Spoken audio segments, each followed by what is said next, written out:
We're learning new details about Friday's deadly incident at the Astroworld Music Festival in Houston. An operations plan for the festival detailed protocols for several dangerous scenarios, but did not include plans in the event of a crowd surge.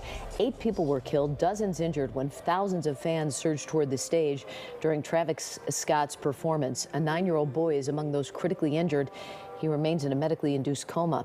Houston's police chief says he met with Scott before the concert to express safety concerns. At least 20 lawsuits have been filed in connection with that tragedy, and more are expected.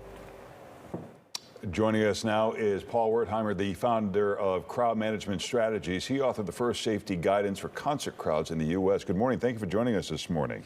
My pleasure. It's good to be back in my hometown, even if it's only virtually. You know, this is not a new concept. The Who had a tragedy in 1979, and I think they banned these kind of general admission festival seating kind of thing, and then it came back. Why have we not learned that lesson? I was in Cincinnati when that happened. We've learned the lesson. We just don't apply what we've learned. The concert industry doesn't apply it, or some communities protect their citizens, others don't. So it's inconsistent, but the lessons are known, and the way to resolve these problems are known. It's just that the industry is not required in most cases to use standards or techniques to save lives, such as those that were lost last Friday. So the festivals that do this general admission correctly, you say, are using like these grids. Is it like fencing, iron fencing, that keeps them in sections, and that's what keeps everyone safe so emergency crews can get through? Well, that's a technique, but okay. the key is to reduce the size of the crowd and the crowd density. That's the issue, and to monitor the crowd and to manage the crowd. Festival seating standing room events are the most dangerous and deadly in the history of live entertainment concerts and festivals.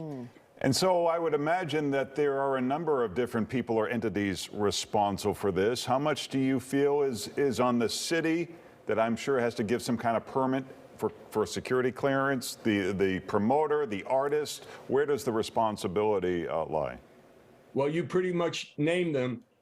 Anybody who was involved in the planning, management of that event, profited from that event, and approved the failed operations or crowd management plan is culpable, in my opinion, and that includes the artists. But there's been a move to just blame Travis Scott, to make him the scapegoat by the city and I believe other entities to deflect criticism from them. I'm not saying Travis Scott doesn't have a role and could certainly has a moral role, but he's not the only one. Yeah. Everybody is involved, and everybody should be investigated for criminal gross negligence in this preventable disaster. Real quickly, the Houston police chief said it was because the crowd panicked. You say that has nothing to do with this? You know, when I heard the Houston police say that, I've spent 20 years in crowd crushes, especially a lot of them in Chicago at venues there. When I heard him said that, I thought, he's never been in a crowd crush. He doesn't know what he's talking. It wasn't panic. It was young people trying to save their lives and the lives of people around them.